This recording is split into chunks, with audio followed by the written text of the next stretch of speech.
قل هل يستوي الذين يعلمون والذين لا يعلمون.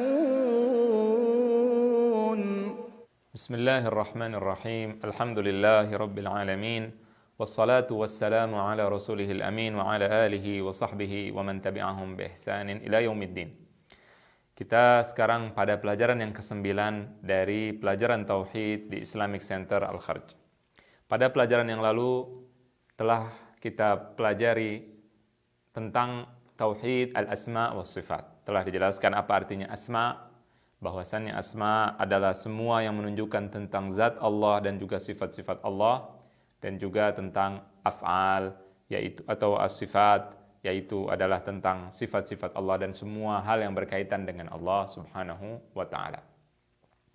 Dan telah kita jelaskan juga bahwa terjadi perbedaan pendapat di dalam masalah ini dan terjadi beberapa pandangan dari kelompok-kelompok Islam. Saya ulangi, kelompok-kelompok Islam.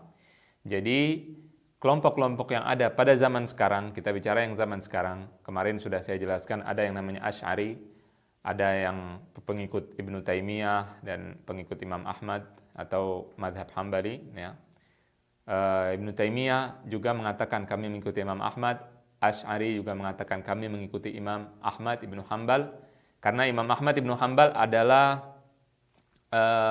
tokoh yang menghubungkan kita dengan salafus saleh, dan tujuan kita semua adalah mengikuti salafus saleh atau para sahabat Rasul sallallahu alaihi wasallam. Namun kurang lebih bisa kita bagi menjadi 3 kelompok, yaitu kelompok Asy'ari, kemudian kelompok Ibnu Taimiyah, dan juga kelompok Hambali dalam akidah. Mereka memiliki kitab-kitab mempelajari khusus tentang akidah Imam Ahmad Ibnu Hanbal itu. Mereka katakan bahwa itu adalah mazhab daripada Imam Ahmad dalam memahami ayat-ayat tentang asma dan tentang sifat. Tentunya di dalam menyikapi perbedaan ini tidak boleh kita menganggap bahwasannya orang yang berbeda pendapat dengan kita adalah orang kafir. Tidak, karena kita semua meyakini ayat-ayat ini dan yang berbeda adalah pemahamannya. Tentu kita harus saling membenarkan. Kalau ada yang salah maka kita jelaskan kesalahannya.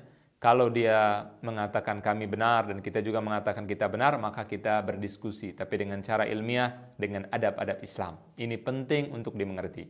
Jangan sampai kita terjebak pada perdebatan yang tidak ada hentinya antar sesama umat Islam tanpa memperhatikan adab-adab Islam, tanpa memperhatikan diskusi dengan cara yang ilmiah, ya, kemudian terjadilah pergesekan, kemudian juga perdebatan yang tidak kunjung selesai. Kemudian kita melupakan tugas kita di muka bumi ini untuk berdakwah, untuk mengajak orang-orang yang melakukan kesyirikan, orang kafir asli, orang Kristen, orang Buddha, orang Hindu, orang Konghucu dan sebagainya. Orang-orang yang melakukan kesyirikan untuk kembali ke agama Allah Subhanahu wa taala, untuk kembali ke fitrah mereka memeluk agama Islam. Kita lupakan itu semua, kemudian kita berperang pemikiran tentunya dengan saudara-saudara kita sehingga kita tidak lagi berdakwah dengan kepada orang-orang yang di luar agama Islam, dan ini tentunya adalah sebuah kesalahan besar. Kita wajib untuk membenarkan saudara kita kalau salah, kita ajak mereka diskusi ilmiah dengan cara yang islami, dengan menjaga ukhuwah Islamiyah, dengan tetap menjaga persatuan dan kesatuan Islam. Ya, yang salah kita jelaskan, kemudian kita tetap untuk menghormati orang yang berbeda pendapat dengan kita, apalagi jika dia seorang ustadz, apalagi jika dia seorang tokoh, apalagi jika dia orang yang lebih tua dari kita, wajib kita hormati. Ini penting untuk dimengerti dan untuk difahami, karena sebagian orang tidak faham.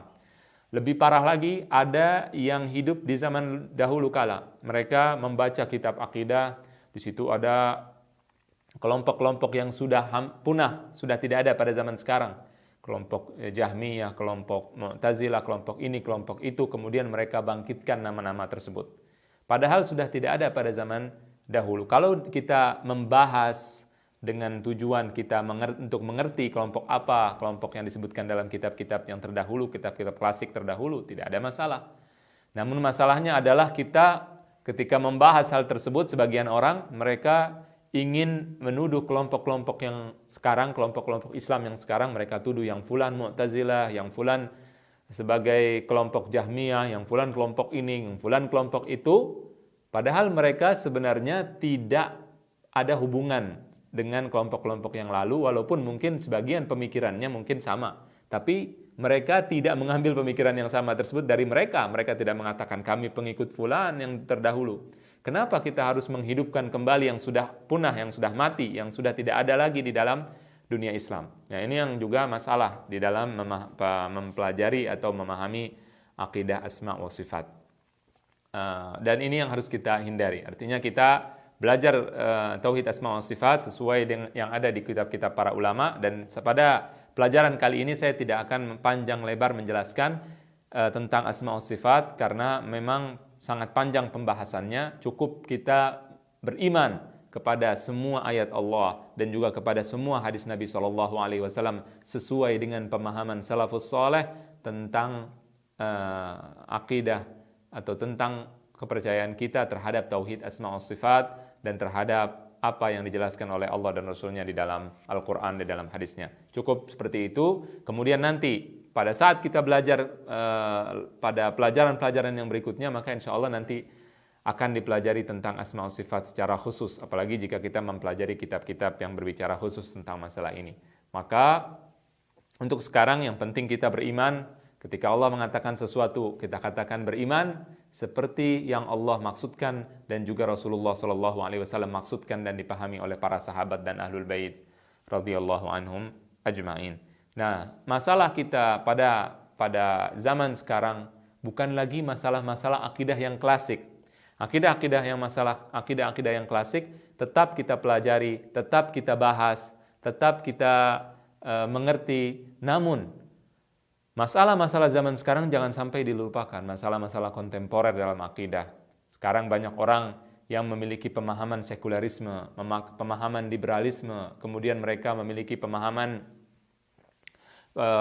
komunis, pemahaman sosialis, pemahaman kapitalis, dan seterusnya dan seterusnya. Pemahaman-pemahaman yang sebagian besar dari pemahaman tersebut juga berkaitan erat dengan masalah keyakinan, berkaitan erat dengan masalah akidah.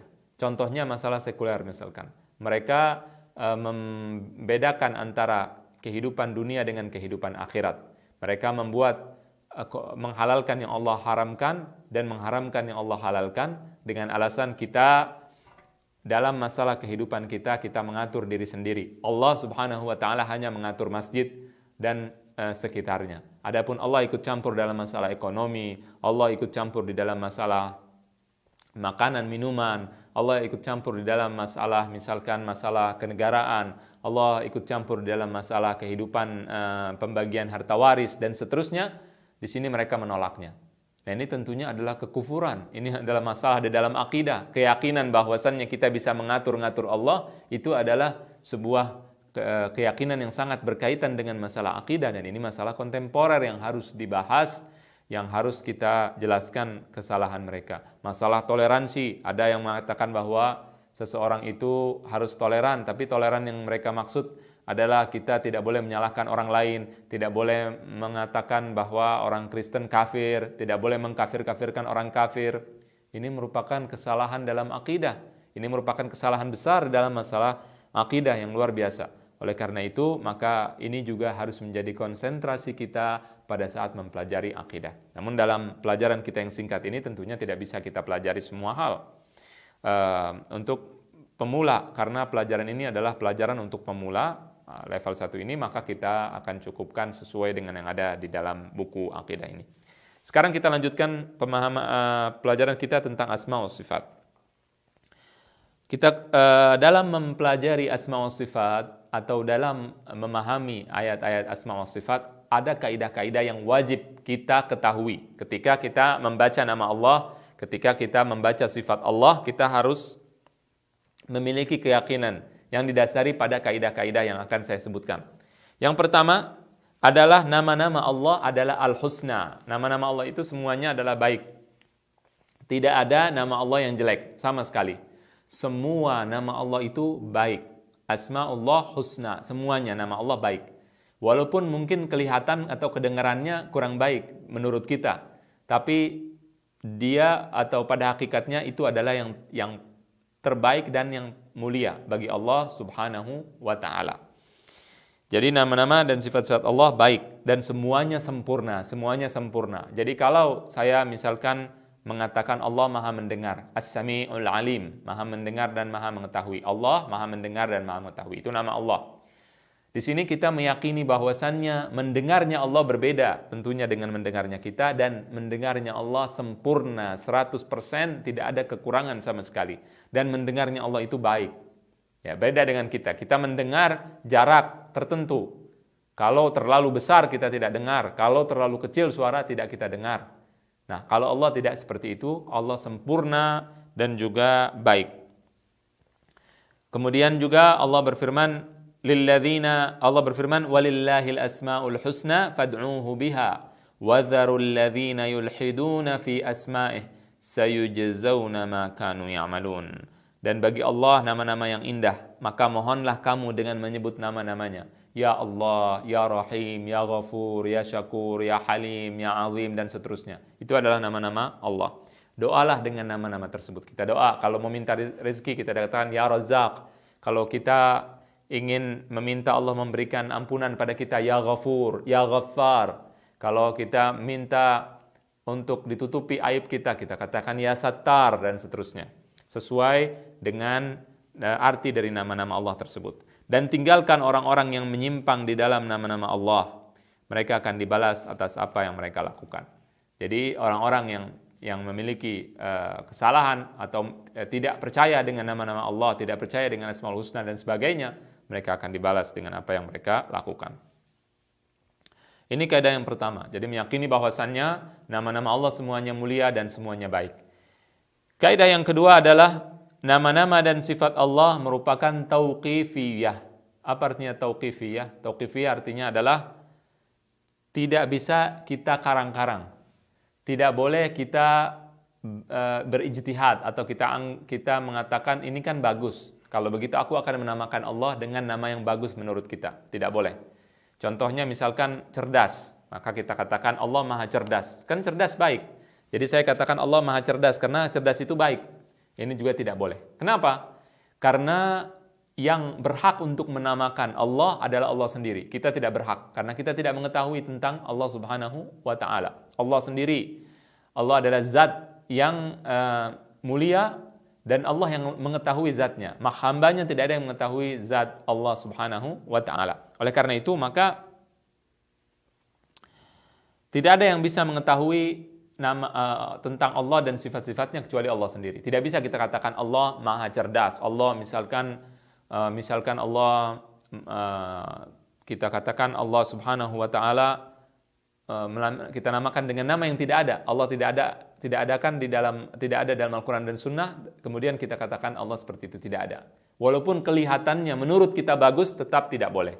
Jadi kalau kita mau menamakan Allah dengan sesuatu, kita harus lihat ada tidak penamaan tersebut dalam Al-Quran, ada tidak di dalam hadis Nabi. Kalau Allah dan Rasulnya telah menyebut nama tertentu, maka kita katakan itu adalah nama Allah Subhanahu wa ta'ala. Kalau tidak, maka kita katakan tidak. Ini namanya tauqifiyah.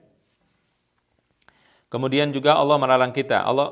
Dalilnya Allah melarang kita, wala taqfu ma laysa laka bihi ilm, inna sam'a wal basara wal fuada kullu ulaika kana anhu mas'ula. Janganlah kalian mengikuti apa yang kalian tidak ketahui ilmunya. Kalian tidak tahu apa-apa tentang Allah, tentang zat Allah. Kemudian kalian bicara seenaknya, tidak boleh tentunya. Ya, jadi tidak boleh bicara seenaknya. Sesungguhnya pendengaran, penglihatan, hati dan semua itu bertanggung jawab. Kita bertanggung jawab atas ucapan kita. Kita katakan Allah Maha Cerdas, dari mana? Tidak ada. Tidak ada perkataan bahwa Allah mengatakan namanya Allah Maha Cerdas. Itu tidak boleh. Kemudian setelah itu kaidah yang ketiga adalah tidak boleh mengumpamakan nama-nama Allah dengan makhluknya. Allah berfirman, "Laisa kamitslihi syai'un." Laisa kamitslihi syai' wa huwas samiul basir. Tidak boleh kita menyamakan Allah dengan makhluk. Kita katakan misalkan Allah mendengar seperti saya mendengar, tidak boleh. Kita katakan tangan Allah seperti tangan kita, tidak boleh. Kita katakan Allah misalkan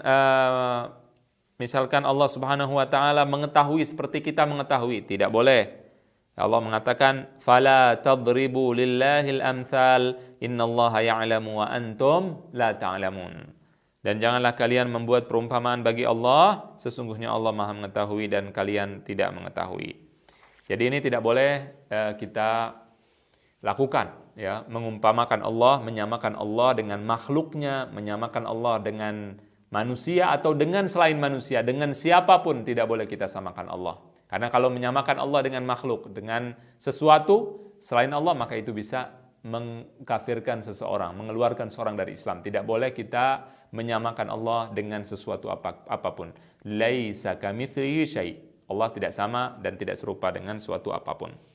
Yang kedua, yang keempat adalah kemudian Allah mengatakan wala yuhituna bihi ilma. Kita tidak mengetahui hakikat daripada yang Allah sebutkan tentang zatnya. Kita tidak mengetahuinya. Allah ketika mengatakan bahwa Allah Maha mendengar, Allah Maha mengetahui, Allah Maha melihat dan sebagainya, kita tidak bisa mengetahui dengan artinya kita bisa mengetahui hakikat bagaimana caranya Allah melihat dan sebagainya itu tidak perlu kita bahas. Yang penting kita beriman bahwa Allah Maha melihat. Yang penting kita beriman bahwa Allah Maha mendengar. Yang penting kita beriman bahwasannya Allah Subhanahu wa taala Maha memberi rezeki dan sebagainya, namun tidak perlu kita bahas tentang masalah-masalah yang bukan merupakan kemampuan kita. Kita tidak akan mampu untuk membahas tentang zat Allah. Tidak mungkin kita bisa membahas zat Allah karena kita adalah makhluk. Kita adalah makhluk yang kecil. Kalau misalkan ada seekor semut yang belum pernah, misalkan kita umpamakan tidak pernah melihat manusia. Kemudian ada temannya mengatakan ada sebuah makhluk besar, raksasa dan sebagainya. Ya maksudnya manusia. Temannya ini pernah lihat manusia, yang satu tidak pernah lihat manusia. Ada 2 ekor semut misalkan, kita umpamakan. Maka tentunya yang pernah lihat manusia, dia bisa mensifatkan manusia tersebut jalannya cepat, kemudian manusia tersebut satu langkah itu seperti kita kalau melangkah, mungkin kita ratusan langkah, tapi manusia cuma 2 langkah sudah seperti ratusan langkah kita. Kata semut yang pernah lihat manusia dengan semut yang tidak pernah lihat manusia misalkan. Kemudian orang yang manusia itu matanya 2, kemudian dia bisa berdiri dengan tegak, dan sebagainya. Yang satu pernah lihat manusia dan dia bisa mensifati sang manusia tersebut. Adapun yang satu tidak ngerti, tidak faham. Dia tidak tahu bahwasannya ada makhluk seperti yang besar, lebih besar dari dia. Dia tidak bisa memahami hal tersebut karena dia belum pernah melihatnya. Ya, jadi kita tidak boleh untuk mengatakan hakikat yang tidak kita ketahui. Bagaimana tidak perlu kita membahas hal tersebut karena kita tidak mengetahuinya. Jadi alasannya sangat mudah sekali. Kita tidak bisa kita mengetahuinya, oleh karena itu tidak boleh kita menyamakan Allah dengan makhluknya. Kemudian pada kaidah yang berikutnya adalah Allah Subhanahu wa taala ketika menamakan sesuatu dengan nama yang sama, bukan berarti sama, artinya Allah dengan makhluk, tidak sama. Misalkan tadi saya katakan Maha mendengar, tidak sama dengan makhluknya, yaitu mendengar Allah dengan mendengar makhluk sama, tidak. Cuman kata-katanya saja yang sama, kata-kata sama namun semuanya berbeda. Ini yang harus kita imani. Allah Maha melihat, kita melihat, tapi penglihatan kita dengan Allah berbeda. Kita tidak boleh mengatakan bahwasanya Allah melihat seperti kita. Ya, kita melihat dengan bantuan tertentu, alat tertentu, kita melihat dengan anggota tubuh tertentu dan sebagainya. Kita tidak boleh mengatakan bahwasanya Allah sama seperti manusia atau makhluk yang lainnya. Mudah-mudahan ini jelas. Ya, demikian wa sallallahu wasallam wa baraka ala nabiyyina wa habibina wa syafi'ina Muhammad wa ala alihi wa sahbihi ajma'in. قل هل يستوي الذين يعلمون والذين لا يعلمون